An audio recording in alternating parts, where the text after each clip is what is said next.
بسم اللہ الرحمن الرحیم۔ السلام علیکم۔ آپ دیکھ رہے ہیں دنیائے اسلام 786۔ دوستو، اگر آپ نے ہمارا چینل سبسکرائب نہیں کیا تو ضرور سبسکرائب کر لیں۔ عدل و انصاف اور ظلم پر خاموشی۔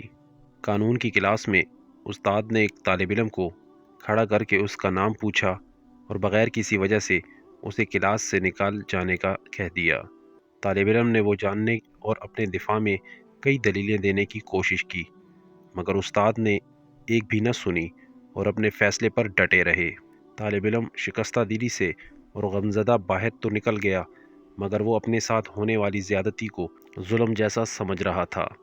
حیرت باقی طلبہ پر تھی جو سر جھکائے اور خاموش بیٹھے تھے۔ لیکچر دینے کا آغاز کرتے ہوئے استاد نے طلبہ سے پوچھا، قانون کیوں وضع کیا جاتے ہیں؟ ایک طالب علم نے کھڑے ہو کر کہا، لوگوں کے رویوں پر قابو رکھنے کے لیے۔ دوسرے طالب علم نے کہا، معاشرے پر لاگو کرنے کے لیے۔ تیسرے نے کہا، تاکہ کوئی طاقتور کمزور پر زیادتی نہ کر سکے۔ استاد نے کئی ایک جوابات سننے کے بعد کہا، یہ سب جواب ٹھیک تو ہیں مگر کافی نہیں ہیں۔ ایک طالب علم نے کھڑے ہو کر کہا، تاکہ عدل و انصاف قائم کیا جا سکے۔ استاد نے کہا، جی بالکل یہی جواب ہے جو میں سننا چاہتا تھا، تاکہ عدل کو غالب کیا جا سکے۔ استاد نے پھر پوچھا، لیکن عدل اور انصاف کا کیا فائدہ ہوتا ہے؟ ایک طالب علم نے جواب دیا، تاکہ لوگوں کے حقوق کی حفاظت کی جا سکے اور کوئی کسی پر ظلم نہ کر سکے۔ اس بار استاد نے ایک توقف کے بعد کہا، اچھا مجھ سے ڈرے بغیر اور بلا جھجک میری ایک بات کا جواب دو۔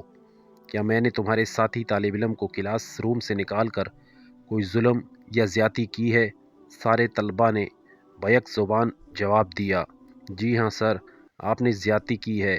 اس بار استاد نے غصے سے اونچا بولتے ہوئے کہا، ٹھیک ہے کہ ظلم ہوا ہے، پھر تم سب خاموش کیوں بیٹھے رہے؟ کیا فائدہ ایسے قانون کا جن کے نفاذ کے لیے کسی کے اندر ہمت اور جرت ہی نہ ہو؟ جب تمہارے ساتھی طالب علم کے ساتھ زیادتی ہو رہی تھی تو تم اس پر خاموش بیٹھے تھے۔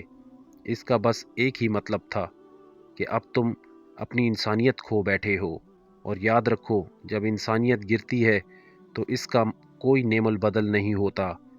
اس کے ساتھ ہی استاد نے کمرے سے باہر کھڑے ہوئے طالب علم کو واپس اندر بلایا، سب کے سامنے اس سے اپنی زیادتی کی معافی مانگی اور باقی طلباء کی طرف اپنا رخ کرتے ہوئے کہا، یہی تمہارا آج کا سبق ہے، اور جاؤ جا کر معاشرے میں ایسی ناانصافیاں تلاش کرو اور ان کی اصلاح کے لیے قانون نافذ کرانے کے طریقے سوچو۔ اپنے دوست احباب اور متعلقین کو بھی شیئر کریں تاکہ آپ کے ذریعے ان کو بھی فائدہ ہو۔